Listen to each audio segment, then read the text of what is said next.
తెలుగు ఇండస్ట్రీలో ఈశ్వర్ చిత్రంతో హీరోగా ఎంట్రీ ఇచ్చిన ప్రభాస్ తరువాత వచ్చిన సినిమాలతో పెద్దగా పేరు తెచ్చుకోలేకపోయాడు. రాజమౌళి దర్శకత్వంలో ఛత్రపతి చిత్రంతో ప్రభాస్ తన విశ్వరూపాన్ని చూపించాడు. దీంతో ఒక్కసారే స్టార్ ఇమేజ్ పెంచుకున్నాడు. తర్వాత డార్లింగ్, మిర్చి సినిమాలతో టాప్ హీరోగా ఎదిగాడు. భారతదేశ చరిత్రలో మునుపెన్నడూ తీయని విధంగా గ్రాఫిక్స్ మాయాజాలంతో రూపొందించిన చిత్రం బాహుబలి చిత్రంతో ఏకంగా జాతీయ స్థాయి నటుడిగా గుర్తింపు తెచ్చుకున్నాడు. ఒక విధంగా చెప్పాలంటే ఉత్తరప్రదేశ్లో మోడీ సైతం ఈ చిత్రం గురించి తన ప్రచార సభలో ప్రస్తావించాడంటే ఏ రేంజ్లో క్రేజ్ తెచ్చుకుందో చెప్పాల్సిన అవసరం లేదు. అయితే ప్రభాస్ పెదనాన్న రెబల్ స్టార్ కృష్ణంరాజు బీజేపీ నాయకులు అన్న సంగతి తెలిసిందే.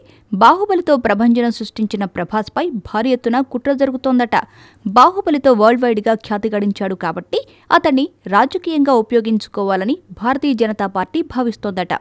2019 కంటే ముందుగానే ఎన్నికలు రావచ్చు. అందుకే ప్రభాస్తో పాటు మరో తమిళ హీరో విజయ్ని కూడా ప్రచారానికి తిప్పాలని భావిస్తున్నారట.